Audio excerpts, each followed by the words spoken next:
در کооپراتیو استحصالی تجارتی به نام نورالله اشرف در جماعت دهات به نام ابی عوض فنایی ایواسه امروزها توجه خواجگیران به نشونمای نهالهای پخته نگران می باشد.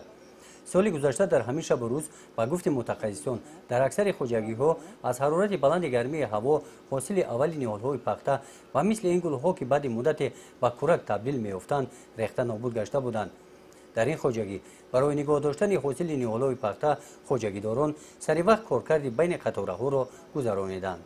ما این سال برای پیشگیری کردن از سال گذشته خلاصه برآوردیم که در نتیجه یعنی هم گرمی بسیار هم پاشه نیست کردن یعنی حاصل نیست دادن نیست کرده بود. امسال ما پیش از که اوزوقه دیم رو دادیم یک اوزوقه داده بعد زهر زدیم آب گرفتیم انشالله یاردم کرده شده است وزیرده اونقدر تلف نیفته شده است. نشونمای پخته در خواجگی ما نسبت سال گذشته خیلی خوب است. یعنی خیلی مشاهده کرده شدین سال گذشته پخته در همین شب و روز خدی پخته نشونماش خوب نبود. امسال نشونما خوب است. اینا خیلی شاهده هستید. ممکن امی در روزهای نزدیک ما سرچینه نیازها رو سر کنیم. شانه بندی و حاصل بندی پخته خیلی نسبت سال گذشته خوب است.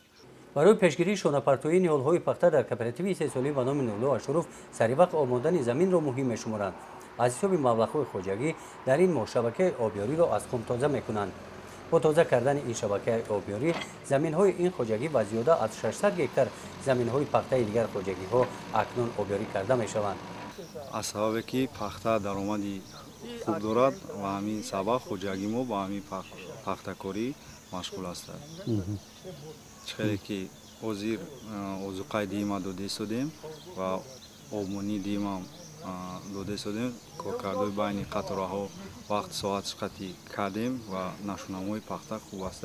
مزد مهنت یعنی معاشی کارگرها و سر هر یک هکتارش یعنی دادیم وقت ساعت قطعی. کооپراتیو استحصالی تجارتی به نام نورالله اشرف سال گذشته اولین شده در ناحیه بوسه و جمع‌آوری حاصل پخته شروع نموده بودند.